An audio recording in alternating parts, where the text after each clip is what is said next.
$847,392.18. That exact number is seared into my memory like a brand across my soul. Not $847,000 or almost $850K, but $847,392.18, down to the last penny. That's how much my investment advisor, Marcus Sterling, systematically drained from my retirement fund while sitting across from me in his mahogany-paneled office.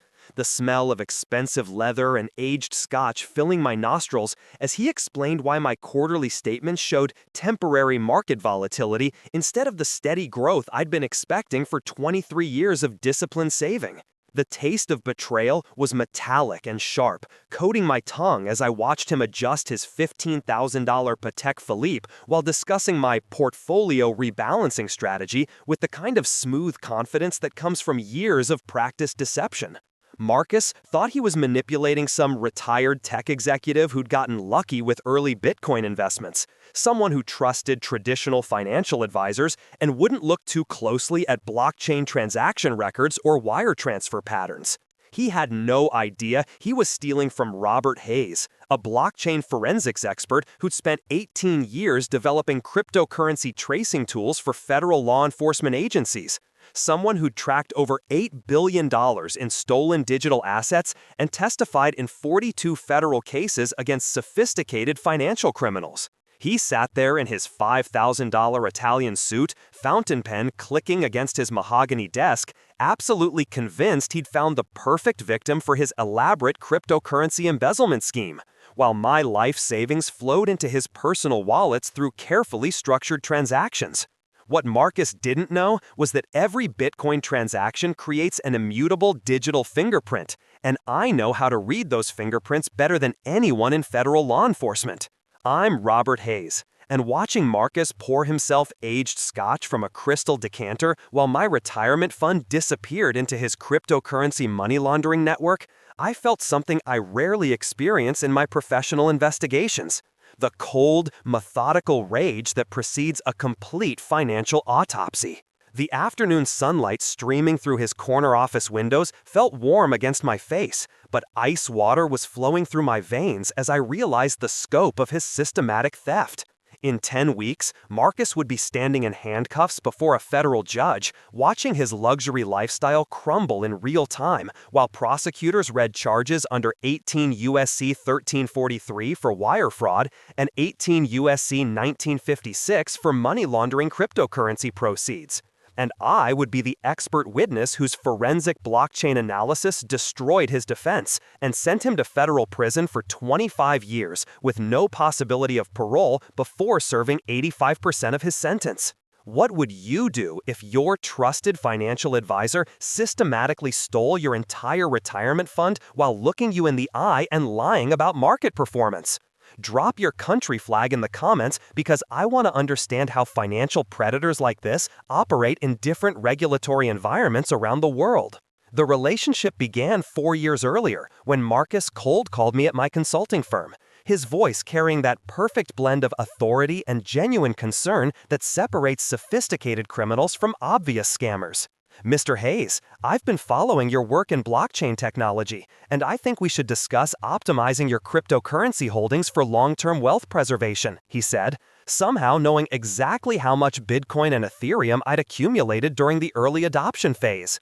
His research was impressive and slightly unsettling, demonstrating knowledge of my professional background, investment timeline, and even specific cryptocurrency exchange accounts I'd used for dollar-cost averaging over several years. When I asked how he'd obtained such detailed information, Marcus laughed warmly and explained that accredited investors in emerging technologies often appear on industry databases that sophisticated wealth management firms monitor for potential clients. His office occupied the 42nd floor of Chicago's Willis Tower, with floor-to-ceiling windows offering panoramic views of Lake Michigan and downtown skyline that screamed institutional legitimacy to anyone walking through the reception area. The walls displayed framed licenses from FINRA, SEC registration certificates, and photographs of Marcus shaking hands with senators and Fortune 500 CEOs at charity galas and industry conferences. His assistant served coffee in bone china cups while classical music played softly from hidden speakers, creating an atmosphere of old money sophistication that immediately put potential clients at ease. Everything about the environment suggested generational wealth management expertise backed by institutional oversight and regulatory compliance. Marcus's investment strategy initially seemed conservative and intelligent, focusing on tax-advantaged retirement accounts with diversified allocations across traditional assets and a small cryptocurrency component managed through regulated custodians. "We're not chasing moonshots," he explained during our first formal meeting, sliding glossy prospectuses across his polished conference table. "Your blockchain expertise gives you an edge in understanding digital asset fundamentals, but wealth preservation requires institutional discipline."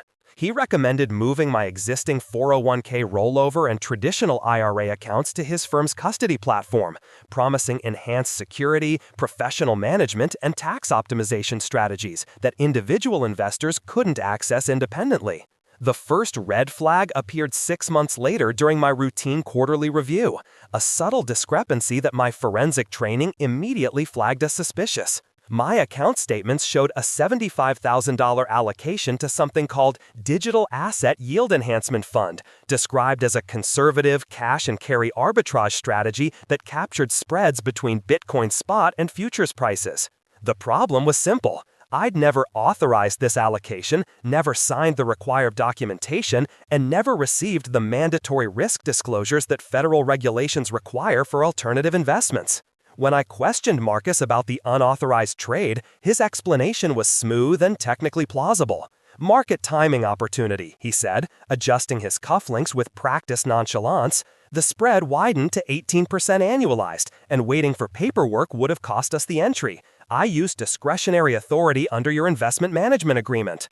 But I'd read that agreement carefully, and discretionary authority was limited to traditional securities within predetermined risk parameters. That evening in my home office, surrounded by the familiar hum of multiple monitors and the smell of fresh coffee, I began what I do best, following digital money through blockchain networks. Using Chainalysis Reactor and my proprietary forensic tools, I traced the supposed Digital Asset Yield Enhancement Fund through its claimed custodial arrangements. What I discovered made my stomach drop like a stone through water. The fund existed on paper and in Marcus's glossy marketing materials, but the underlying blockchain transactions told a completely different story. My $75,000 had been converted to Bitcoin, immediately transferred through a series of privacy mixers, then deposited into wallets that showed no evidence of legitimate arbitrage trading.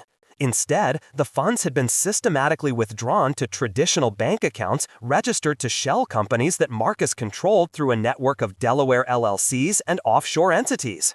The blockchain analysis revealed Marcus's true criminal sophistication, a money laundering operation that would have impressed federal prosecutors with its institutional camouflage and technical complexity. My home office transformed into a digital forensics laboratory, the familiar smell of hot electronics mixing with cold coffee as I worked 18-hour days mapping his entire financial infrastructure. Using Chainalysis Reactor, Crystal Analytics, and proprietary FBI tools I'd helped develop, I traced not just the unauthorized $75,000, but systematic theft spanning 18 months of careful manipulation. The pattern was methodical, patient, and devastating. Marcus had converted my traditional IRA, 401k rollover, and taxable accounts into cryptocurrency, then funneled everything through his sophisticated laundering network while generating completely fabricated quarterly statements showing steady growth. Total confirmed theft, $847,392.18, representing 23 years of disciplined retirement savings accumulated through decades of careful investing and compound growth. The precision of that number burned into my memory because I'd tracked every contribution, every employer match, every dividend reinvestment since beginning my federal career. Marcus hadn't simply grabbed funds and fled like an amateur criminal. He'd created a parallel investment universe where my deposits funded his luxury lifestyle while sophisticated software generated realistic portfolio performance reports. His quarterly statements weren't lies, they were carefully constructed fiction using real market data and legitimate trading strategies he never actually executed with client funds. The technical architecture was breathtaking in its sophistication. Each rebalancing or yield enhancement allocation moved $50,000 to $150,000 through 23 different wallet addresses using automatic smart contracts that triggered sequential transactions every 8 minutes to avoid pattern detection algorithms. From there, funds flowed through Tornado Cash mixers, cross-chain bridges to Binance Smart Chain, conversion to privacy coins, then back to Bitcoin through decentralized exchanges operating in minimal KYC jurisdictions. But Marcus made the fatal error that destroys most cryptocurrency criminals. He got careless about fiat off-ramps where digital assets become spendable money. Using advanced clustering analysis, I discovered multiple wallet addresses in his network had converged on specific Binance and Kraken accounts that regularly withdrew large amounts to traditional banking systems. Cross-referencing withdrawal patterns with his cached Instagram stories revealed damning correlation between luxury lifestyle posts and specific liquidation events. That $150,000 strategic DeFi allocation from my IRA had funded his Cayman Islands yacht charter. The smiling photo of him celebrating another successful quarter posted 2 days after my money cleared his Bank of America account ending in 1183. The psychological manipulation was textbook financial predator behavior, carefully calibrated to exploit successful cryptocurrency investors who trusted traditional advisors. Marcus positioned himself as the rare advisor who truly understood digital assets, someone bridging institutional wealth management with emerging technology. His office conversations were peppered with technical blockchain terminology, demonstrating genuine understanding, creating credibility with clients dismissed by conventional advisors. He made us feel like insiders accessing institutional-level strategies unavailable to retail investors trapped in traditional brokerage accounts. But the hardest part was telling Sarah everything. I found her in our kitchen preparing dinner, the familiar sounds of chopping vegetables creating a domestic soundtrack that felt surreal given what I was about to destroy. The smell of garlic and herbs filled the air, making my stomach turn as I approached with my laptop displaying evidence of our financial ruin. When I showed her the blockchain analysis proving our retirement accounts were empty, color drained from her face like water flowing from a broken dam. Her hands trembled as she gripped the counter, voice barely a whisper. All of it? Everything we saved? The sound of her quiet sob cut deeper than any physical pain I'd ever experienced. The next morning brought our son Caleb's innocent question about his scholarship application, his bright voice untainted by the financial storm brewing around us. "Dad, is the MIT deposit still happening next week?" That moment crystallized everything. I looked at Sarah, my voice steady despite the tremor in my hands. "Yes, everything will be fine. Marcus picked the wrong person to steal from." The promise tasted like steel in my mouth, transforming devastation into diamond-hard determination. I tried conventional routes first, each one a lesson in institutional helplessness. The local police detective's eyes glazed over at cryptocurrency, his dismissive tone making clear that digital theft wasn't real crime in his worldview. The FBI's IC3 portal felt like shouting into a digital void where crypto fraud reports disappear into bureaucratic black holes. Lawyers quoted 5-figure retainers before drafting preservation letters, explaining complexities of cross-jurisdictional crypto tracing and offshore enforcement difficulties. So I drafted preservation letters myself, citing 18 U.S.C. 2703F for exchanges and 31 U.S.C. 5318, placing every custodian and correspondent institution on formal notice to preserve logs, IP addresses, device fingerprints, and transaction records tied to my accounts and Sterling's wallet clusters. I filed comprehensive complaints with SEC enforcement under Rule 10b-5, FINRA for supervisory failures, and FBI field offices alleging wire fraud under 18 U.S.C. 1343 and money laundering under 18 U.S.C. 1956. The breakthrough came through careful investigation of Marcus's operational security. I discovered his junior operations associate, Tom Rivera, had signed off on several midnight custodial transfers from the same device that checked into a 24-hour gym across from the office. I met Tom at a diner reeking of bacon grease and burnt coffee, sliding a notarized affidavit across the table along with a recorder and subpoena draft. He read silently, then whispered, "He said it was authorized and you were impossible to reach." Tom signed, then forwarded internal emails where Marcus literally wrote, "Move before paperwork, I'll clean it up on my end," including a PDF of my signature obviously lifted from previous forms and pasted onto new authorization pages. I preserved everything, hashed each file for integrity, and transmitted under encryption to FBI field offices and U.S. attorney intake desks, copying FINRA enforcement and SEC Chicago offices. Then I sat alone at my desk, house quiet except for HVAC humming, letting cold anger crystallize into something sharper: patience. Marcus believed he was untouchable because he spoke wealth management language while hiding behind acronyms and mahogany paneling. He had no idea the blockchain ledger he exploited would become the permanent record that buried him.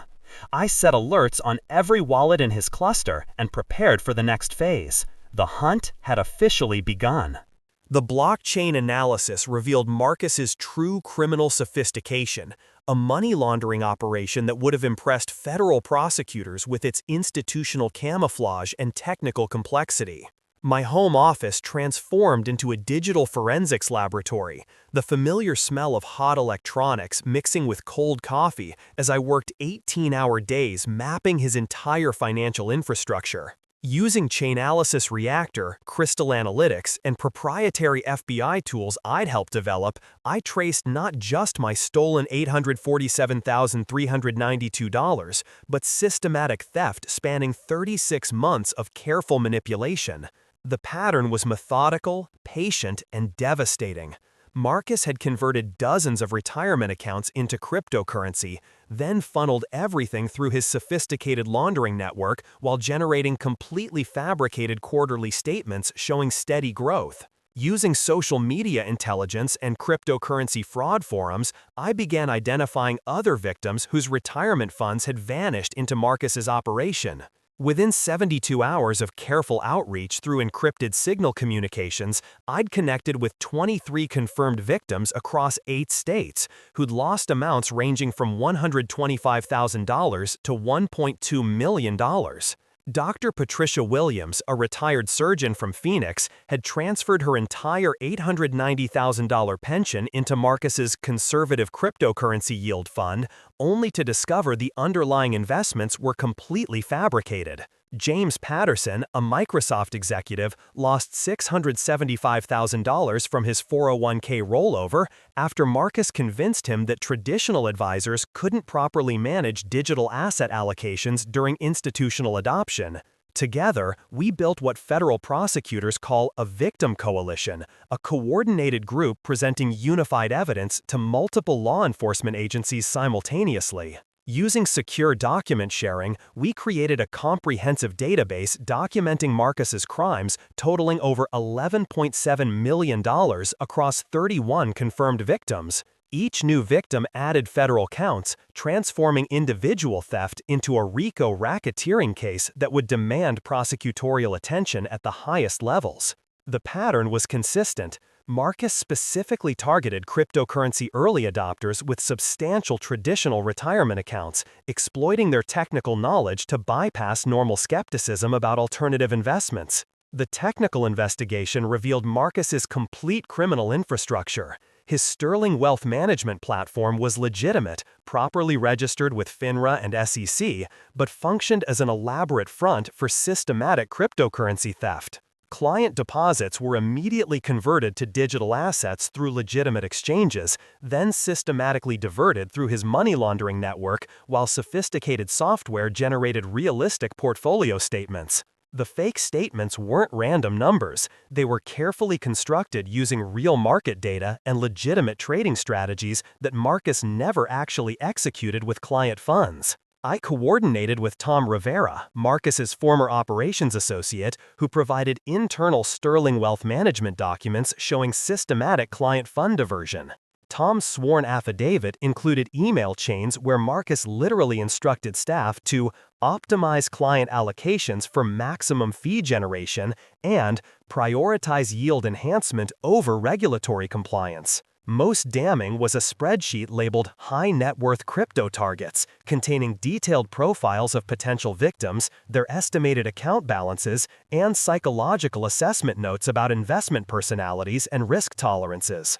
Special Agent Michael Rodriguez from the FBI's White Collar Crime Division listened without interruption as I presented my forensic analysis in a fluorescent-lit conference room that smelled like government coffee and industrial carpet. The evidence binder was thick as a phone book, containing blockchain transaction flows, victim testimonies, internal Sterling documents, and Tom Rivera's cooperation agreement. Agent Rodriguez examined my clustering analysis showing how Marcus's wallet network had processed over $12 million in stolen retirement funds, then called Assistant U.S. Attorney Sarah Chen on speaker. "We'll draft seizure affidavits and 2703D orders immediately," Chen said after reviewing the forensic timeline. "This is the largest retirement fund cryptocurrency fraud we've seen in the Northern District." The pressure on Marcus began mounting as clients demanded explanations and threatened legal action. He tried deflecting with generic statements about unprecedented market volatility and complex regulatory hurdles impacting withdrawal times. He even attempted intimidating me, sending a cease and desist letter through his high-priced law firm, accusing me of defamation and attempting to destabilize his business. I simply forwarded it to Agent Rodriguez and AUSA Chen, adding it to the growing mountain of evidence illustrating Marcus's criminal intent and attempts to obstruct justice. But Marcus's greed proved his ultimate downfall.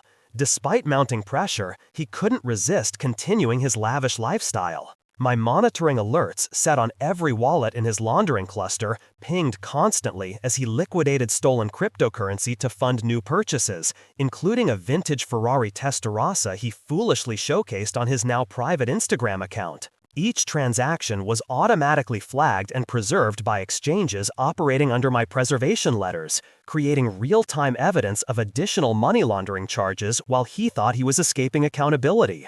The final trap was elegant in its simplicity. I sent Marcus a concise redemption request under my advisory agreement: partial IRA liquidation for a tuition deposit and home remodel, $110,000 by close of business Friday. My email was clinical, free of emotion, just enough urgency to force movement without screaming trap. He responded within 12 minutes with a smiley emoji and condescending reassurance. "Of course, Robert. Great timing. We just rolled profits from basis trades. I'll expedite."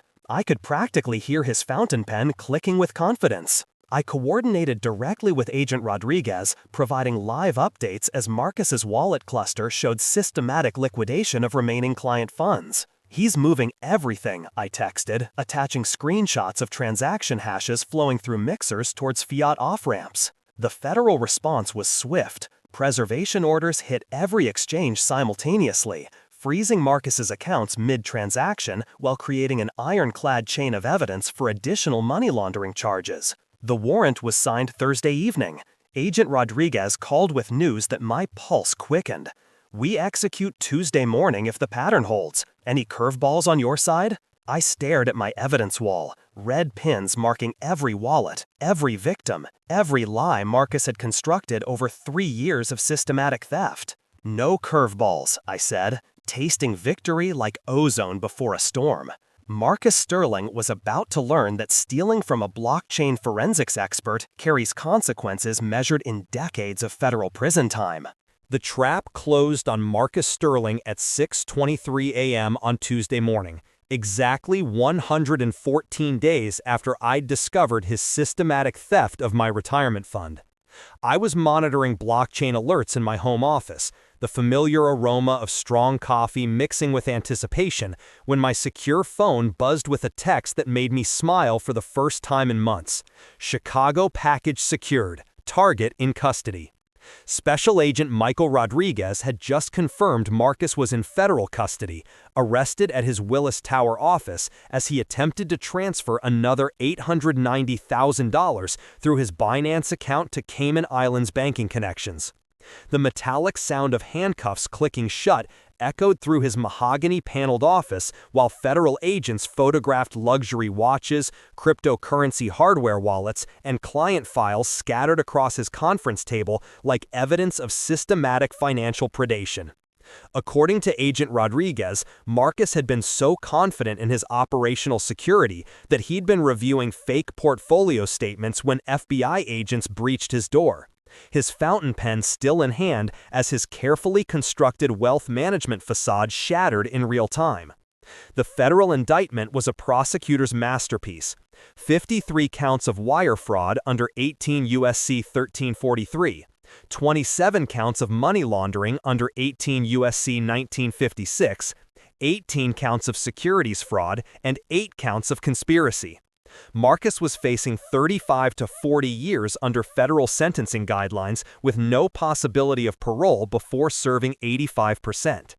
The asset seizure was swift and comprehensive, executed simultaneously across 4 states and 3 countries. Within hours, federal marshals had frozen $8.9 million across 37 bank accounts, seized his Lake Forest mansion and Aspen vacation property, and impounded his vintage Ferrari Testarossa and Porsche 911 GT3. The cryptocurrency seizures were even more satisfying. Agent Rodriguez's team recovered 2,341 Bitcoin, 47,000 Ethereum, and over $4.2 million in stablecoins from wallets Marcus thought were untraceable through sophisticated mixing services. The media coverage was explosive and immediate. Marcus's mugshot appeared on every major financial news outlet within hours, his polished wealth management image completely destroyed. Chicago investment advisor arrested in $11.7 million retirement fund fraud scheme, screamed headlines across Wall Street Journal, CNBC, and financial planning publications. Local news stations ran footage of federal agents carrying boxes of evidence from his Willis Tower office while former clients gathered outside demanding answers. His FINRA registration was immediately suspended, and Sterling Wealth Management's assets were placed under federal receivership to facilitate victim restitution. The professional reputation he'd spent decades building evaporated overnight, replaced by federal mugshots and perp walk footage that would define his legacy forever. The preliminary hearing was scheduled for April 15th, with me listed as the government's primary expert witness. Marcus's expensive defense attorney tried desperately to negotiate a plea deal, but Assistant U.S. Attorney Sarah Chen saw no reason for concessions. Your client targeted a blockchain forensics expert who develops federal investigative tools, Chen told the defense team. The evidence is overwhelming. We have documented every transaction, every fabricated statement, every attempted concealment. 37 years minimum, full restitution, and lifetime prohibition from financial services and cryptocurrency ownership. The trial lasted 14 days, though the outcome felt inevitable from opening statements. I testified for 9 hours across 4 days, walking federal jurors through my blockchain analysis with methodical precision while prosecutors displayed transaction flows on courtroom screens. The prosecution used my forensic work as their case foundation, showing how each theft had been executed, concealed, and laundered through sophisticated cryptocurrency networks, while clients received completely fabricated portfolio statements. Marcus's defense strategy was pathetic, claiming he'd been a legitimate advisor who suffered unforeseeable cryptocurrency market volatility that prevented client withdrawals and forced emergency liquidity measures. During cross-examination, his attorney tried painting me as a biased victim seeking revenge rather than objective expert testimony. "Mr. Hayes," he said with false concern, "isn't it true you lost your entire retirement fund and might harbor personal animosity?" I looked him directly in the eye, then addressed the jury with calm precision. My analysis is based on immutable blockchain data and 18 years of federal forensic principles, not personal feelings. The evidence shows Mr. Sterling committed systematic wire fraud, money laundering, and securities violations while generating completely fabricated investment reports. I concluded with calculated emphasis. Blockchain creates permanent records of every transaction. Mr. Sterling's entire criminal enterprise is permanently recorded on distributed ledgers that cannot be altered, disputed, or explained away by market volatility. The jury deliberated less than 5 hours, returning guilty verdicts on all 53 counts. When the foreman read guilty for the first time, Marcus's shoulders sagged like a deflating balloon. By the 30th guilty verdict, he was staring at his hands while his attorney whispered desperate consolations about appeals and sentencing mitigation. The sentencing hearing 4 months later was my moment of complete vindication. Judge Patricia Williams listened to victim impact statements from 28 people whose retirement security Marcus had destroyed. When my turn came, I looked directly at Marcus and spoke words I'd rehearsed. Your Honor, the defendant weaponized professional credentials and institutional trust to commit unprecedented retirement fund fraud.